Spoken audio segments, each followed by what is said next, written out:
T-minus 10, 9, 8, 7, 6, 5, 3, 2, 1, 0, and liftoff of Space Shuttle Atlantis on a mission to build, resupply, and to do research on the International Space Station.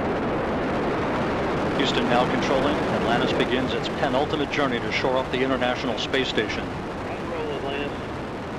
Atlantis now in the proper alignment for its 8.5-minute ride to orbit. 4.5 million pounds of hardware and humans taking aim on the International Outpost. 30 seconds into the flight. Atlantis almost 2 miles in altitude, almost 6 miles downrange from the Kennedy Space Center already, traveling 500 miles an hour.